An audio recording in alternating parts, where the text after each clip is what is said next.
best seat.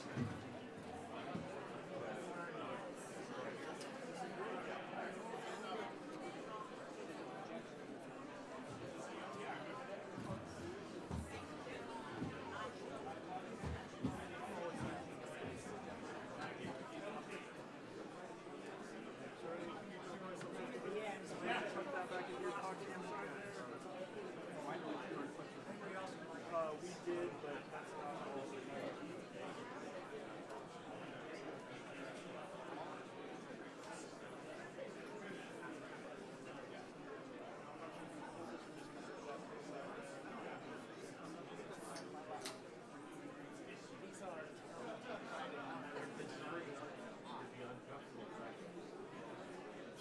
If we get too bored, because it's not for us to slip all of them.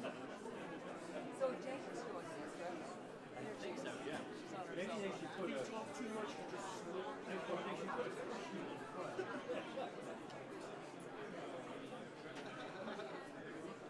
Well, they definitely have gender differences. Every woman who's talked in this room has been talking about what to wear, right? When you're up here, skirts are not the way you are.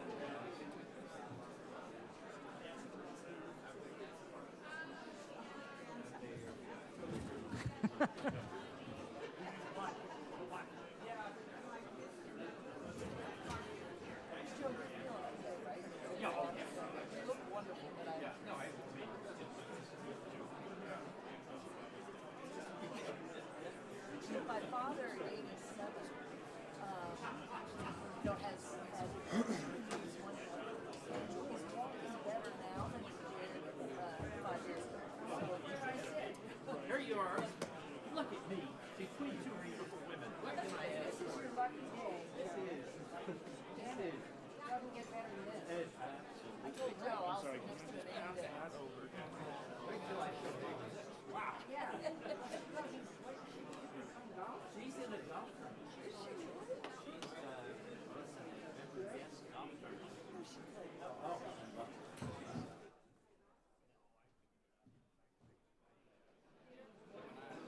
Yeah, we're ready to go? Can everybody hear me? All right.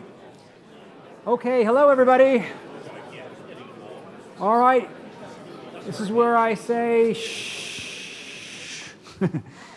Thank you guys for coming, and thank you for joining us for this terrific session as we begin the afternoon of scintillating talk and conversation here at the Aspen Forum. We have with us today, I'm Peter Baker, by the way. I'm the moderator for this session. I'm the chief White House correspondent for the New York Times. You may have heard of us. We're the failing New York Times. Failing upwards, as we like to say these days.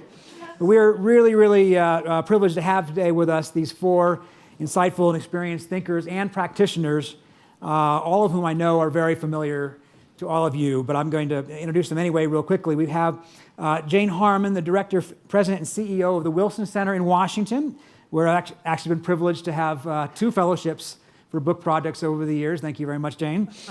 Of course, everybody knows here she served in Congress for 9 terms, representing California in the House, and served on some of the most important national security committees of the House. She also served in President Carter's administration as the Secretary of the Cabinet.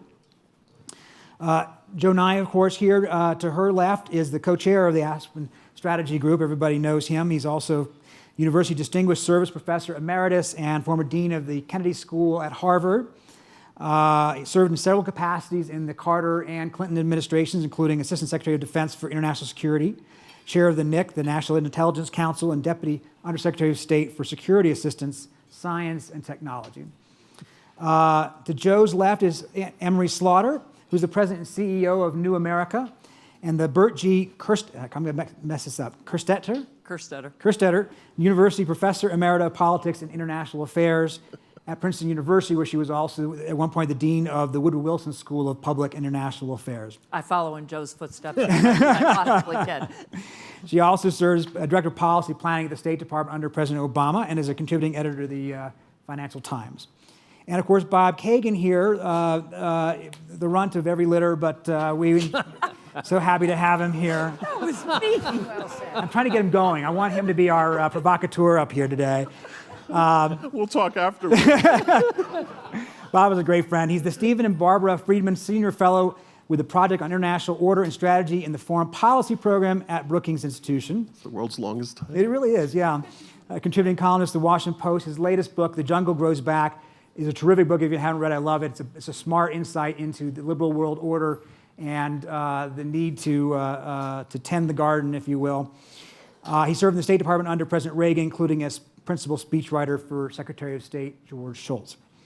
So we're here to talk about great power competition. We're here to talk about basically, I think, brand strategy in the largest sense. And I can't help but start thinking about something John Bolton said this week. John Bolton, of course, the National Security Advisor to President Trump, said that the struggle with China these days has elements of Samuel Huntington's Clash of Civilizations.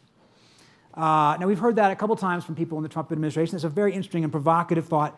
What do we think of that? Are we in a clash of civilizations these days with China? And if so, what does that mean for how we should approach it? I'm going to start with Bob here. Well, I just think it's important to frame this discussion correctly, at least from my point of view, which is that I sort of object to the idea that this is a U.S.-China competition and even a U.S.-China clash. I think what this is, a clash is between an international system and a set of norms with a country that may be dissatisfied with that system and antithetical to those norms. I don't know what Bolton is particularly thinking about, but if you want to say that there is a liberal world order, which the United States is a central part of, but by no means the sole part of, and that China is in some way in conflict with that order, I think that's a fair characterization. Mm-hmm. Anne-Marie, we saw Vladimir Putin, of course, president of Russia, write in Financial Times, your affiliated paper, a couple weeks back, that the liberal world order is obsolete, that it has no relevance in today's world. What do you think of that? Well, I think it's impossible for the world of 2045 to be run by an order that was created in 1945. It's like in 1945 being run by the great powers of 1845. So from that point of view, the liberal world order has to change.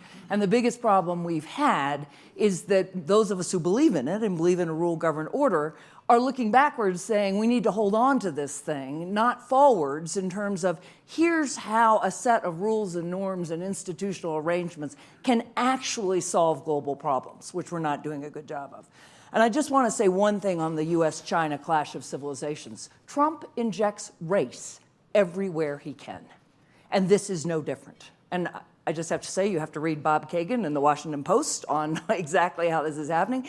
This is how you inject race in foreign policy. This is not just clash of civilizations. This is, as the director of policy planning, my predecessor said at a New America conference, this is a non-Caucasian rival, which is just BS in the first place, given who the United States is. So this is what that's about. Mm-hmm. Mm-hmm.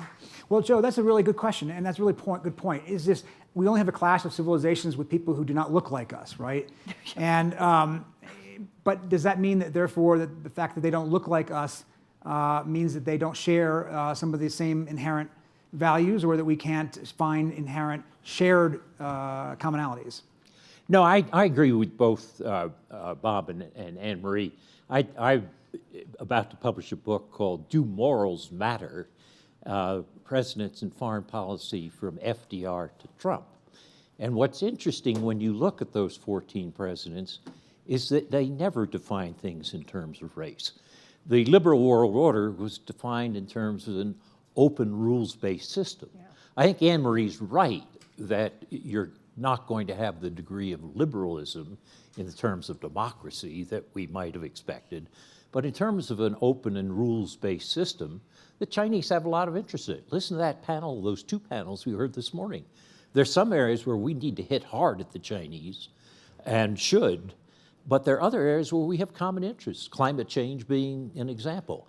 And the argument that somehow civilization or race has anything to do is just nonsense. We forget that when we set this stuff up at Bretton Woods in 44 and at the UN in 45, there were a lot of people, including Chinese, who were not Caucasians, who were part of it. Well, Joe, I want to follow up with you for a second. You signed this letter this month, a couple weeks ago, this letter of 100 I did too. scholars, Anne-Marie did too, sorry, on the idea of a balanced policy toward China. Both of you should answer then. Doesn't, though, President Trump have a point that the balanced policy we've tried in the past hasn't worked? And isn't there maybe an argument to be said that for a more aggressive, assertive policy that's getting their attention now? You go ahead first. Well, so I would, I think we heard, as we heard this morning, I'd agree exactly with Anya Manuel that yes, China has changed its policy and the whole point about not being a complementary economy and being a competitive one and where China wants to go and what Xi Jinping wants to deliver. Absolutely, we had to change our policy toward China. How he's doing it, absolutely wrong in so many ways. Mm-hmm. Joe, is that? Yeah, I agree. And I think that the main problem Americans have is, to go back to Lyndon Johnson, we're not very good at walking and chewing gum at the same time. I'm all for hitting. Ford. Well, yeah, Ford, but remember, Johnson was the one who said he couldn't do it. But in any case, the point is that we should hit hard on China. We should have freedom of navigation operations in the South China Sea, which we're doing. We should hit hard on intellectual property theft. I don't think Huawei should be allowed to do 5G. There's a big difference between that and vilifying China. I thought those two panels we heard this morning were quite good on trying to get a balance. The reason I signed this letter of 100 is that Washington goes through pendulum swings, and the new conventional wisdom, if you're a bright young staffer, Republican or Democrat, the more anti-Chinese you can be, the better your future career. I'm old enough and have no political ambitions to say, that's nonsense. Real policy has to be in the center. But Joe James, should we be focusing that much, though, on China and Russia? You know, we came out of the Cold War, we started talking about threats in a different way, right? Under Clinton, we talked a lot about transnational crime and trafficking and drugs, and under Bush, of course, we talked a lot about terrorism and so forth, and under Clinton, under Obama, a lot more about climate change. I'm really on par today. Are we missing something then? The answer to that is yes, but let me say two things before that. You talk about the clash of civilizations. How about the uncivilized clash we're having right now between some of the rhetoric of our president and some of the rhetoric of those on the far left in Congress? It's dreadful, and lobbing grenades back and forth is, it seems to me, suffocating a well-intentioned effort to make some decent policy around a lot of subjects, including this one. So I just wanted to say that. And the other thing is, when we talk about people who are a different color from us, have we looked at our own population in this country? Who are we? I'm from California. It's a majority-minority state, whatever that means. But it has a huge number of people who are from Mexico and Latin America, and a huge number of people, oh goodness, from Asia, including China. And some of them are our best contributors. So we are a country of immigrants, and before we decide that other people look different, that's what we look like. And these 4 congresswomen who are getting pilloried, and I don't know any of them, and I'm not defending everything they say, but they're all Americans. Yes. And let's embrace the fact that Americans look different from each other and have different ideas from each other. Hear, hear. So there's that. Now, you asked if there are other issues. Yeah, there are. I mean, I think our new strategic doctrine in the United States is good. It says that Russia and China are strategic competitors. That's what it says about each of them. And I think the intention was, I remember being briefed on this by Jim Mattis. I'm a member of the Defense Policy Board. The intention was to keep them as separate competitors. I think some of our actions are driving them together. But this doctrine replaces a doctrine we've had for 18 years focused on counterterrorism. And what we're missing is that terrorism is still an urgent threat in this country, and we should not downgrade our focus on that. I just would mention that a number of us in this room, I think, were part of something called the Homeland Security Experts Group. Isn't that a sweet name? We met here for 2 days right before this conference. Michael Chertoff is a co-chair of it with me, and we talked about the urgent threats against our country from within our country and outside our country that should not be ignored in this effort to redefine our relationships with Russia and China. You said strategic competitors. Is that the right phrase we should be thinking about when it comes to big powers like Russia and China? I mean, Bob, do you think that is that the way to confront or characterize them? I mean, no. They obviously, we are in an arms competition with China and technology competition with China. But I think there is a danger, and there's a danger even in the way the national strategy is formulated, that we look at the world as sort of the big powers are the only ones that matter. And the only thing that matters is our relationship with China and our relationship with Russia, pro or con, hostile or not hostile. And I think that is to misunderstand what the strength of American foreign policy has been since 1945, which is we created an international order. And I actually don't really agree that it's not going to still be relevant in 2045. And the key element of that order was that we put an end to cycles of geopolitical conflict in Asia and Europe. We basically, in a way, settled the problem of geopolitical rivalry in those two continents, and Russia and China were always somewhat on the outside of that. But the reason we were successful in the Cold War was not because we went head-to-head with Russia and beat Russia in Sputnik, and the moon shot had nothing to do with beating Russia. What led to the end of the Cold War was the strength of the world order that we'd created, which included all the richest countries, all the freest countries, all the most innovative countries, locked in a successful strategic alliance that deterred any aggression by those other two powers. And I think we are still in that same situation. China is stronger than it was then.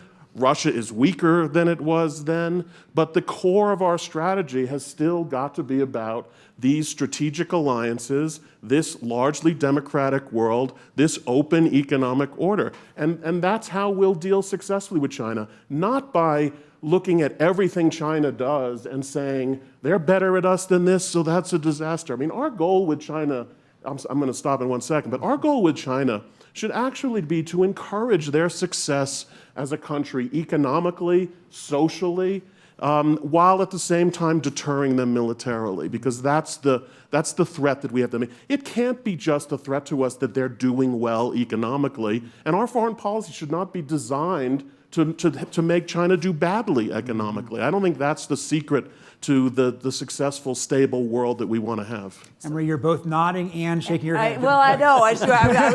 We were disagreeing handsomely in that I agree with you on the China part. I really do. But on the liberal world order, and remember, I started my career as a law professor, right, teaching international law. I believe in the global order. I mean, absolutely.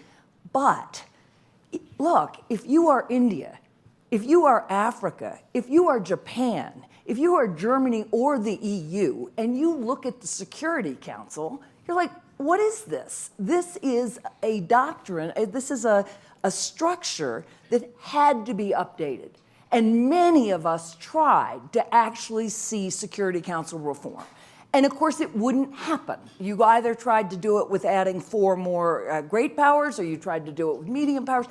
Multiple ways. Many of us were engaged precisely because for this order to preserve itself and to preserve its relevance, it has to be updated. That has not happened. So now what you're seeing are lots of powers deciding, fine, I can't be on the Security Council, I'll set up my own regional organizations. Plus, when is the last time the Security Council actually solved a major global problem, right? If you are the next generation, and you are looking at the UN, you are not seeing an organization that is actually functioning in a way that really makes a difference. That's been true since 1945. Periodically, yes. No, almost exclusively. No, not true. Not during the 19... I mean, the difference between us, and I know you want to go down the line, but the difference between us is that you're much more of an institutionalist when it comes to the liberal order. No, I'm not, Bob. I don't think the UN Security ridiculous. Council has anything to do with that anything. That is not true. The liberal world order is established by the security arrangements that the United States established up to 1945, and those have not changed. And there's a place for India in that, and there's a place for Africa America in that,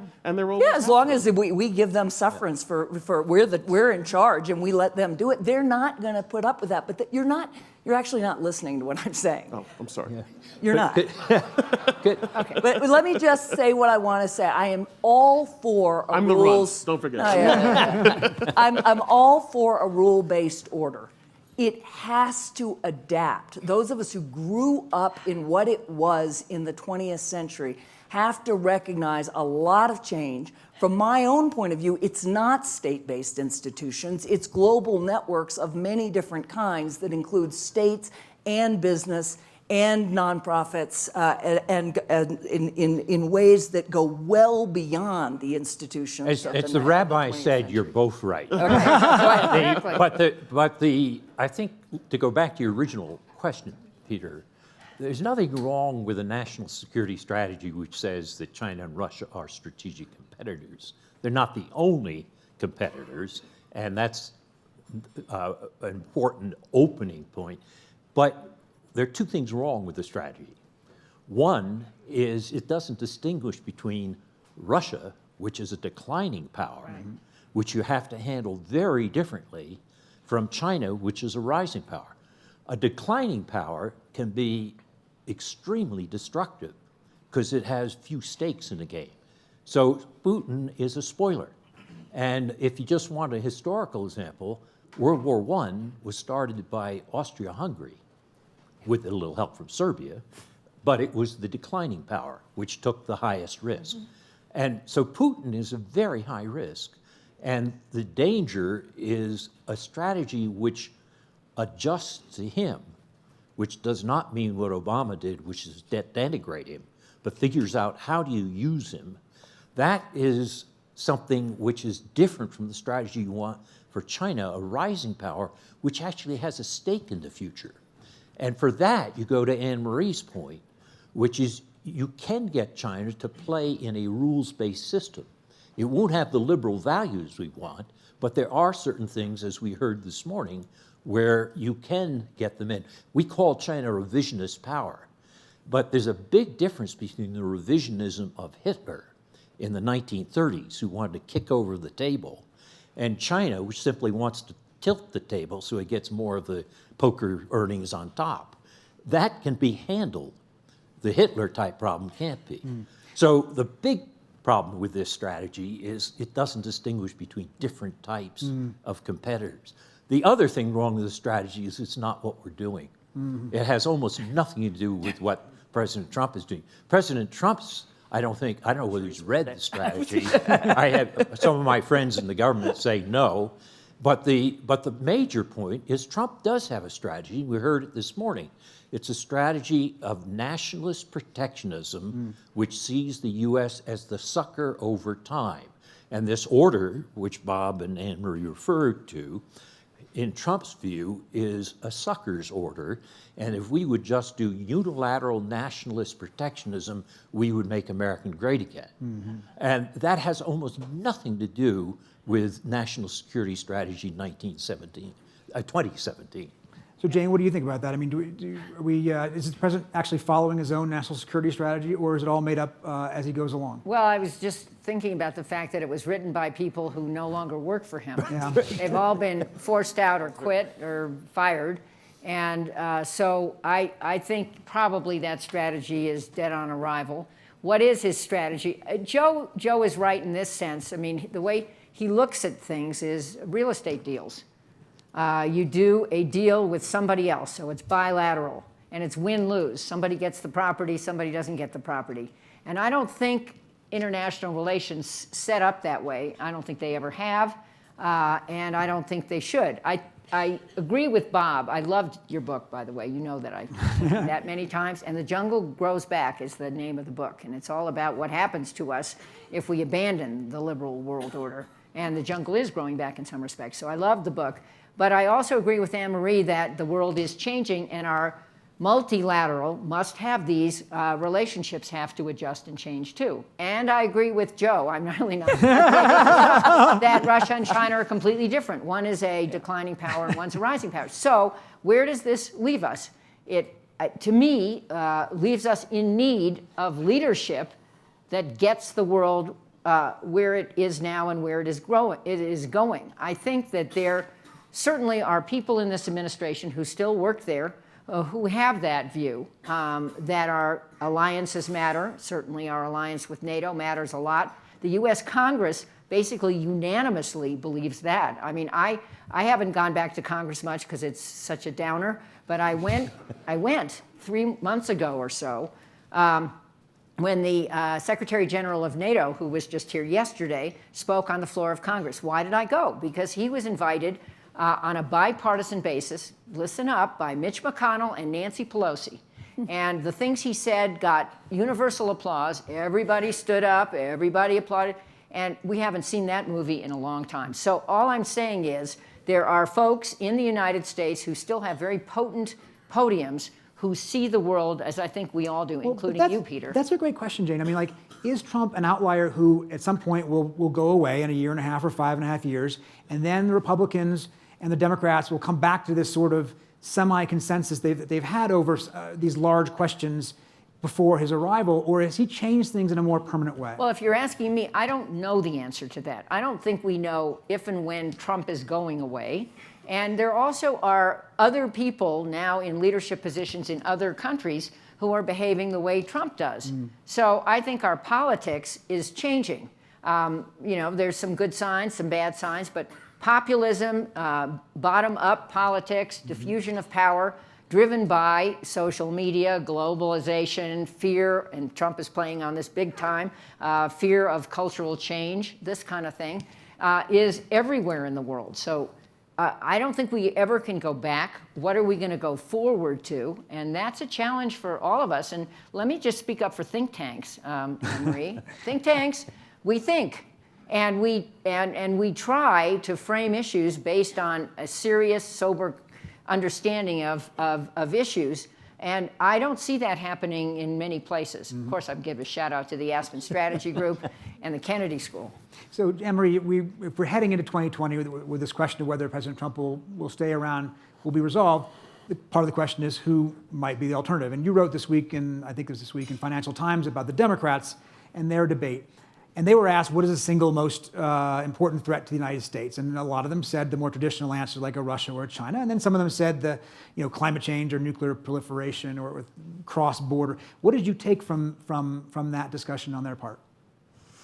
So I do think there's a big generational difference between the kind of more traditional view that the threat is a state-based threat, that's the geopolitical view, and what I call the global view that is much more concerned about what are the threats that are not affecting whether the US is up or down vis-a-vis another nation, but what's happening to us as individuals. So if you looked at the answers to that, what is the greatest threat, it's split. It was about half and half. And the younger folks mostly said climate change or nuclear proliferation. Now, both of these can be both because climate change has impacts on different states. Canada's a winner, other states are not. And nuclear proliferation, you can say, well, that's, Iran is up or North Korea is up and we're down. But the way Cory Booker talked about it and the way Tulsi Gabbard talked about it was we individuals are threatened by climate change, by nuclear proliferation, I'd say by migration for many people, and that's a different worldview. And so when I look again at the liberal international order, this is both and. I want it, but it's not enough. You have to also have ways of tackling these threats that do not stop at state borders. And there again, you have to bring states in, but you also have to bring business and all the civic groups to tackle things that affects people's lives. And I do think, I think that's if you look at the younger people and you ask them what the threat is, very few people are likely to talk about great power competition. Bob? Well, I just wanted to echo what Anne-Marie said. If you recall that terrific interview that Susan Glasser had with Farah Pandit just before lunch, that is a great indication of the problem of restricting yourself just to great power competition. Because what Mick Mulvaney has done is cut the soft power budget of the U.S. by 30%. I'm all for a hard power budget. I was a Defense Department official. But to cut the soft power budget ignores all that wisdom that was in Farah's very interesting book and also her interview. In addition to that, you can't go back to the world before because the world has changed. Anne-Marie mentioned climate change, which is very real. But let me give you a couple of examples. When Bill Clinton was able to bomb Milosevic in Serbia, there's no chance that Milosevic was going to come and strike the continental U.S. Big oceans, soft neighbors. And when he sent cruise missiles, this is just 20 years ago, sent cruise missiles into Sudan or Libya, there's not much chance they'd strike back. Within a few years, a non-state group turned our commercial aircraft into cruise missiles and killed more people than the government of Japan did in 1941. And if you say, well, what else? Cyber, all of a sudden you don't know whether you're being attacked from 10 miles away or 10,000 miles away, and you find out that a North Korea, a primitive state in many ways, is able to damage Sony Pictures to try to affect the quality of discourse in our country. You can't go back to 1945 because there's a whole new set of threats. But you're also not going to deal with these threats unless you have a rules-based system. And on some of these things, like terrorism, climate, and issues like cyber rules, you can imagine a rules-based system that includes China. Right. Jane's eager to jump in, then I'm going to go to Bob. Yes, I mean, the answer to that is yes. When I mentioned that we have downgraded the terrorism threat, I certainly was including cyber terror, and I was including non-state actors. And let's add to that the danger of miscalculation, which could occur certainly in those spheres, even more than in our interactions, whatever they may be, wrong or right, with China and Russia. So I think we need norms and values. I think most people, I mean, look at what just happened in Hong Kong. I don't think anyone missed that. There are a whole bunch of folks living in China, we have a one China policy, who don't want the China rules to apply to them. And they've been pretty effective so far. And we'll see what's happening with Taiwan too, a country that we still consider a country, although within this policy, and where we provide literally military aid. So I think there are universal values. I think there are certainly the framework that we have built since 1945, which does need to be retooled, and then you overlay that with a lot of things Anne-Marie was just talking about and Joe was talking about, and I think there's a way to move forward and be stronger than we have been. But if we don't pick wisely, if everything is a zero-sum bilateral negotiation, I can see this falling apart very fast. Bob, I'm sure you agree with everything that's just been said. But weigh in here for us. Weigh in on what? I mean, but anything that you just heard, do you disagree with anything? a couple of, let me just make a couple of points which may be slightly repetitive, but, and I don't mean to suggest that we don't have to, obviously we have to adapt, but what really worries me, I guess more than anything, because there's always going to be new technological threats. There always have been. I mean, terrorism wasn't invented in 2001, and other means of creating problems. There's always going to be something new. What I want to just emphasize is that what was created in 1945 was unprecedented in the history of the world. And it created a world that was also unprecedented in the level of prosperity, in the level of freedom, and in the level of general peace.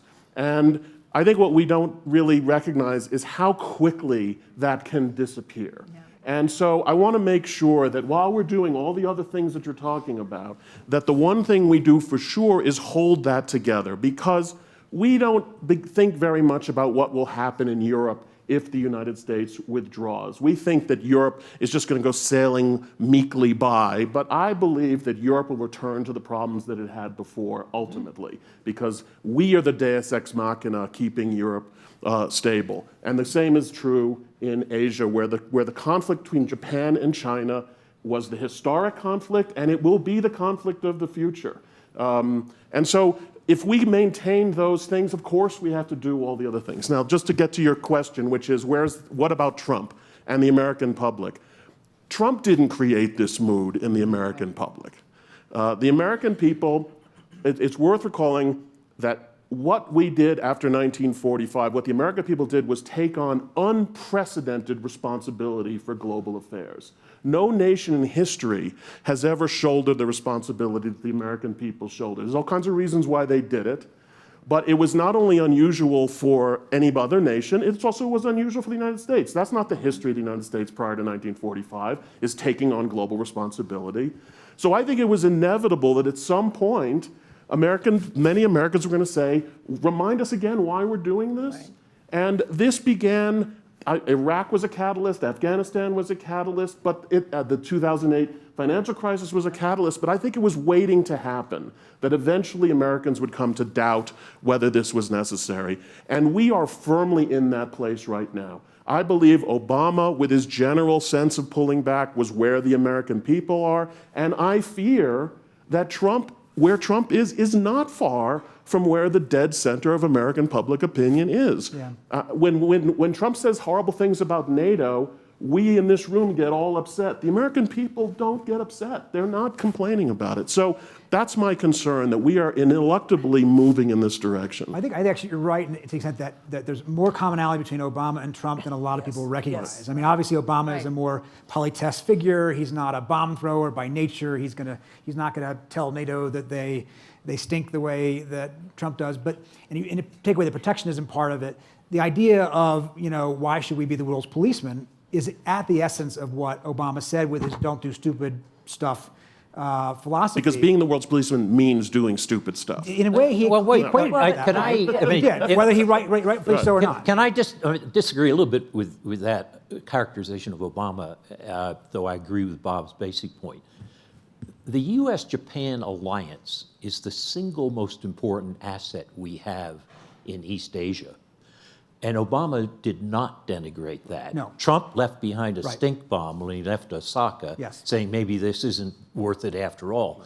In 1990s, in the Clinton administration, we did a national intelligence estimate which showed that China's power was going to increase.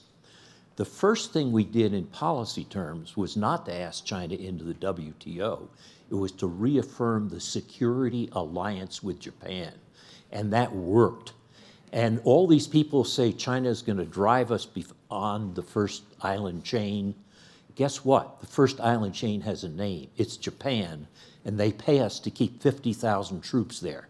China cannot drive us beyond that if we keep that alliance. Right. Here's where Bob's exactly right. Where I disagree is that Obama let that down. It really is not until Trump that you had any American president who let that down. No, Obama's not a disruptor in the same way that Trump is. I don't mean it that way. What I mean is the idea, though, of how much America should assert itself in places like the Middle East, like Libya. Right. Tell me if I'm wrong, Anne-Marie would know better.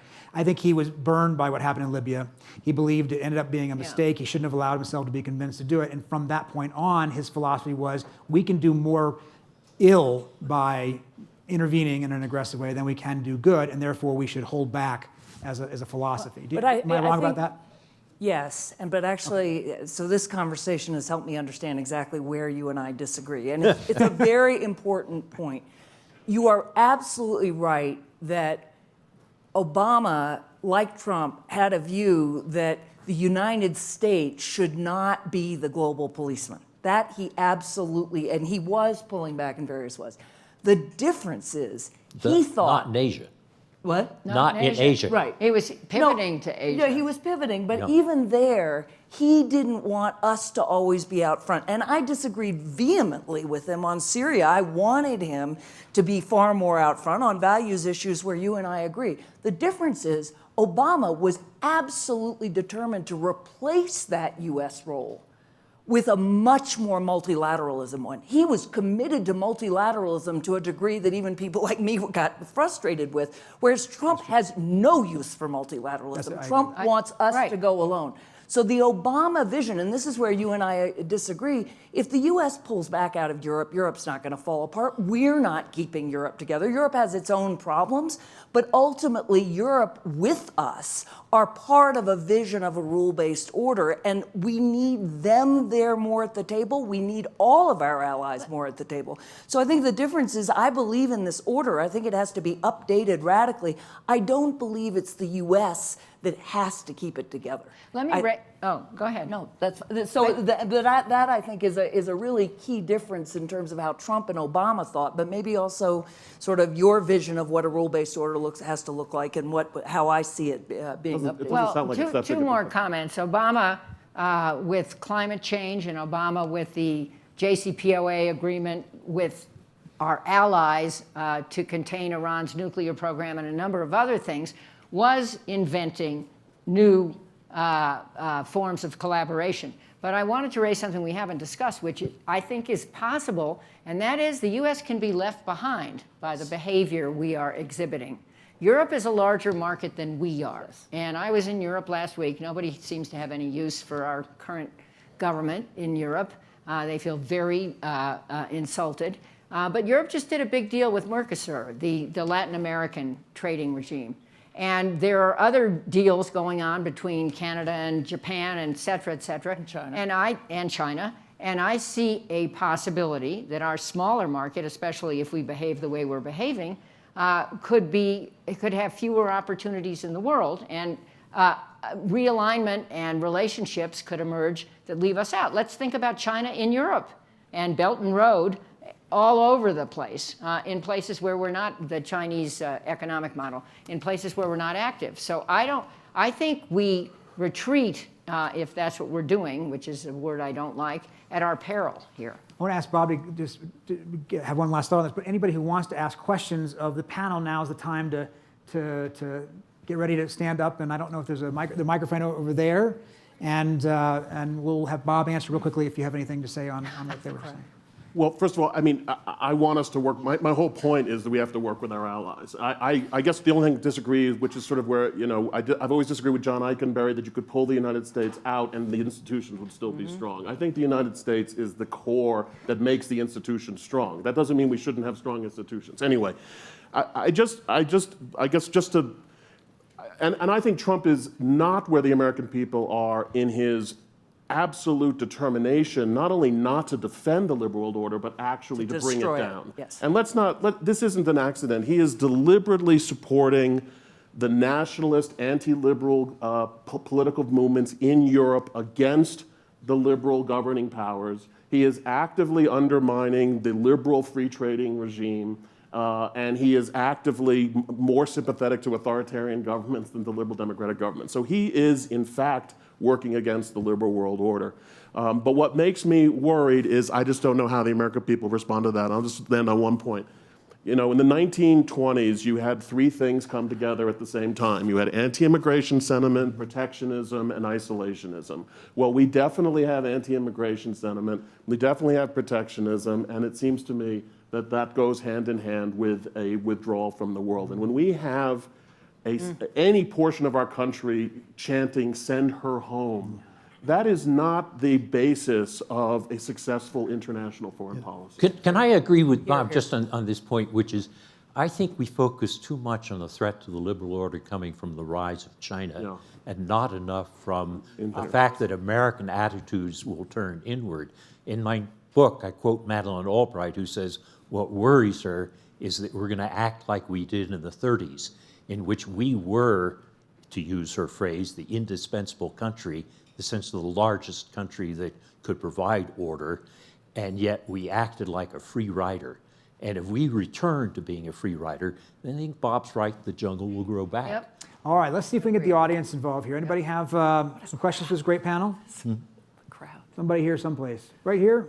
Can we get the microphone over here? She's coming behind you. There are people way back there. All right. If I listen to this talk, I come away with the idea that Trump is not the right person for the job. And therefore, I want to know what people want to do. I don't think he's ready for that job, or will ever be ready. Well, that's an interesting question, right? So he's the first president who comes into office in our history without a day of office in the government or the military, right? So the question is, if I can take your question a little bit further, has he learned anything? Is he learning anything? Is he different today than he was when he came into office? Do you see any evolution, or is this where you think it is? There's definitely been an evolution, and it's getting worse. We should ask the politician. Yeah, I don't want to make this all about Trump. And oh, by the way, the Wilson Center is nonpartisan, just to point that out. But I think this is about the incredible shrinking Congress, which used to have a big role in these issues, and where people are in their corners lobbing grenades rather than working together, because if you're bipartisan, you're target practice in your primary. And so I think it's about that. I think it's about the American public, which is retreating, that's a horrible word, but retreating from foreign policy writ large. It doesn't understand what foreign policy is. I remember over and over people ranting at me about how could half our budget go to foreign aid. I mean, it's 0.1% of our budget goes to foreign aid, which the Trump administration wants to reduce further. Congress doesn't, but the Trump administration does. So what I'm saying is, I don't think you can make it about Trump. I think there's blame to spread around, and I don't think it started with Trump. I think he's made very shrewd advantage of what the mood is in the country. But I think you can also talk about Obama, and you can talk about some mistakes we've made since 9/11 on a bipartisan basis. We've also done some things right. But I think 9/11 was a watershed moment in this country, and I don't think we have our sea legs back. I don't think we have found a balance going forward. But I would just underline Bob's last point, because I think it is hugely important. It isn't just Trump. It's right. Trump and supporting populists across Europe and in other parts of the world. And one of the themes, absolutely, is that the EU, the liberal international order, anything that constrains sovereignty in any way is bad. So there is a very deliberate effort here that is Trump. I'll be right back here. Yes, John Scarlett from the United Kingdom, a permanent member of the UN Security Council. Thought I'd just mention that. Now, Good. This is about great power competition. The sort of sense of the conversation, if we're talking about sort of popular opinion and popular feeling, if you put it out to opinion generally and you talk about great powers, China would come up as a big theme and almost certainly a threat in different ways that we've been talking about. It's much less clear how people, in the country more widely view Russia, or whether they really worry about Russia particularly at all. And I'm interested in commentary on that point. And also, secondly, I'm quite picking up one point I think Bob made there, that it is important that we get our history right. Because we won the Cold War comprehensively and displayed great strength in doing so, it didn't always feel like that at the time. And it wasn't always obvious that the West or the United States and the rich nations were going to be out there in front, and we weren't really facing competition. And there was intense competition globally between the West, NATO, US, and the Soviet Union right up until the 1980s. So we need to be careful to get the historical perspective right. Okay. On the first point, his question about Russia is well taken, right? President Trump says Russia should be our friend. President Trump's administration says it isn't. So which is it? Well, I mean, just on the Democratic debates, 3 people said, that Russia was actually the greatest threat. Elizabeth Warren's whole article on her foreign policy is much more focused on threats to our democracy, looking at Russia. I think there's plenty of concern about Russia. Joe? Yeah, John, I think there's more concern in Britain than in the U.S. in public opinion and debate, because you've suffered things like the Skripal poisoning and various other things. The Russians have been even worse in Britain than in the US, and they've been bad enough here. I think, though, the question I point out is that if you have a country which has suffered a decline as Russia is suffering, you have to ask, what can I do then, not to accommodate them, but when I can reach something which preserves a degree of status, help them. So last week, John Bolton was asked about renewing the nuclear arms control agreement with the Russians. And he said, we haven't made a decision, but it's unlikely. That is a terrible, terrible decision. The Russians have said they want to renew it. There's a case where it can be in both of our interests, and it gives the Russians something they need greatly, which to feel that they're dealing with us across the table, not as a complete equal, but close to it. And we have to learn not to like the Russians, to realize that they are a declining power and a spoiler, but to ask, can we find ways to accommodate this psychological need? When Obama dismissed the Russians as merely a regional power, he was technically correct, and it was a disastrous policy statement. So that's the way we have to start thinking about the Russians. But the sense of grievance in Russia is huge, based on some actions we have taken, and maybe some actions and their declining economy. But I was going to say, we can't ignore, Joe, in this coming election, the election interference that is proved to be coming from Russia, and the disinformation campaign that they have waged over 3 elections. And if we want to have a fair and free election in this country, all brain cells have to be on the target. And I think most of the Trump administration, perhaps not him, but most of his administration is doing the right thing about that. All right, we've got a question right here. I think everybody knows Andrea Mitchell, please.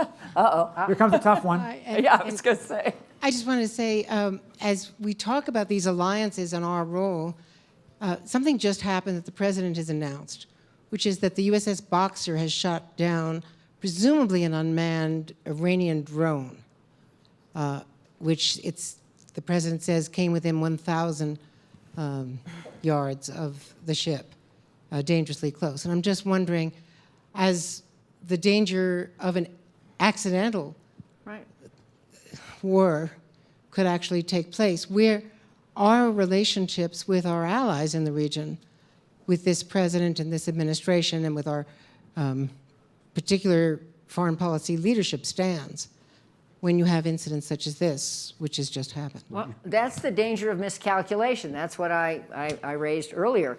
I think by getting out of the JCPOA, the Iran deal, the way we did, we alienated people who should be on our side.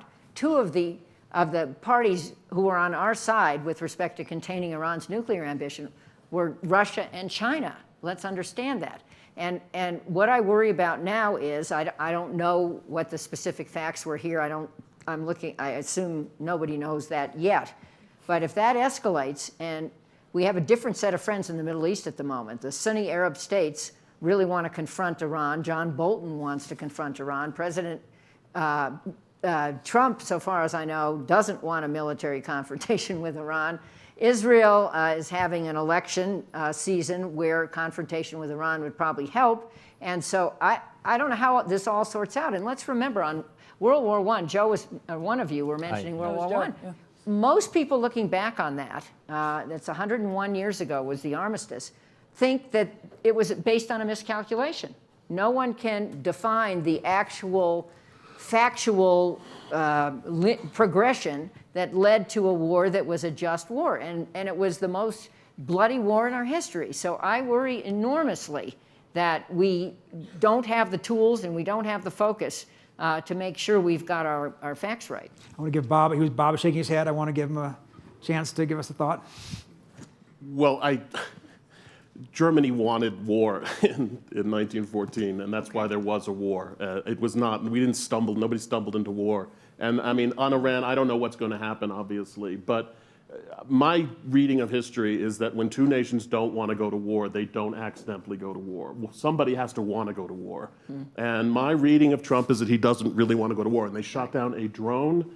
I mean, that is not necessarily leading to war. And I don't think the Iranians want a war. Now, you can all laugh at me in a week when the war has started, and you can say that guy should never be invited back here, and I'm sure I won't be invited back here. But I don't think nations stumble into war as much as we think they do. All right, we got Ed Luce right here, and then one right here. And then I think we'll wrap up, yeah? You haven't yet sort of delved into India, the role of India, which after all is about to become, in the next few years, the largest population country in the world, and which many years ago, the National Intelligence Council identified as the global swing state between a dominant America and a challenging China. What role do each of you see India, but specifically Narendra Modi's India, playing in great power rivalry in the years ahead? Could I say a word on that? Yes, please. The Aspen Strategy Group began a strategic dialogue with India in 2001. And one of the things that's interesting is every time you would raise the question of China at the official level, it was, oh, we're the best of friends and we want trade and so forth. And then as soon as it got to a little bit lower than the prime minister and you started talking to, the, let's say, the national security advisor and so forth, we're scared as hell of the Chinese and we want to make sure we improve relations with you. The Indians want to have it both ways. They want to be able to keep the facade of good China-India relations, but they also want to make sure that they improve the relationship with the U.S. to balance Chinese power. And when you go, I was at a meeting in Beijing where the former Indian National Security Advisor was there, and the Chinese were berating him for not supporting Belt and Road. He said, Belt and Road is a device for containing India.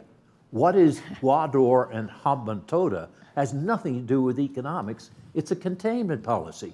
So yes, India is going to be increasingly important. That's why we talk about, when we have here the head of the Indo-Pacific Command, we have to think of India in balance of power terms, but also realize they're not going to make an alliance with us. I think we're running out of time. We've actually probably almost run out of time, but I promise one question back here, and then we'll wrap up. Thank you so much, Liz Economy from the Council on Foreign Relations. So just one sort of glimmer of hope and then a quick question. The glimmer of hope is actually that this administration is far more internationalist and multilateral than I think many of you are giving it credit for. That's not to say the president, but if you look below the level of the president, what's going on with the NSC, if you look at what's happening in Congress, the passage of the ARIA, the Asia Reassurance Initiative Act, the BUILD Act, we've created a whole new institution to fund overseas private investment.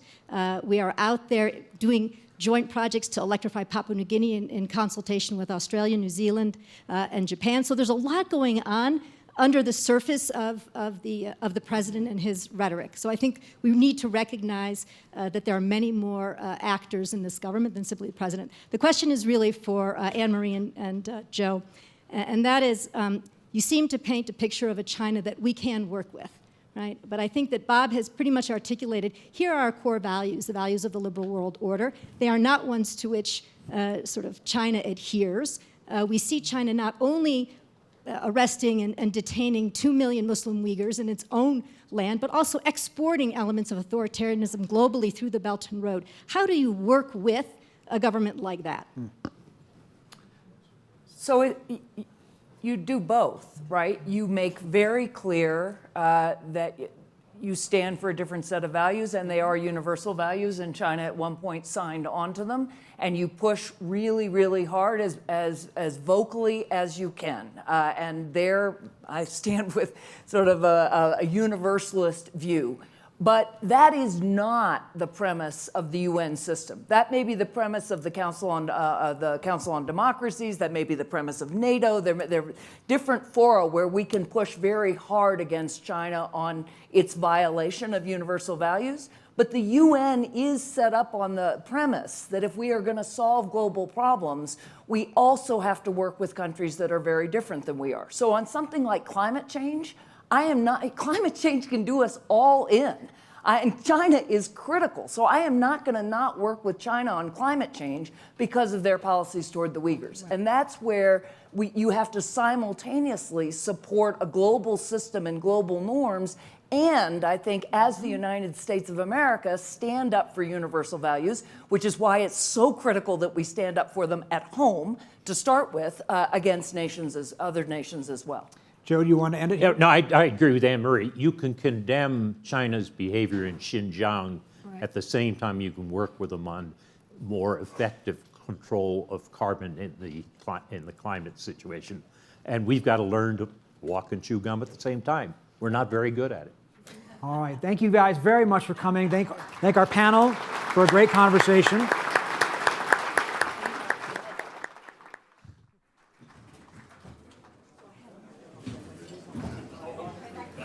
We are taking a break now. We will come back in this room for another session at 2 p.m.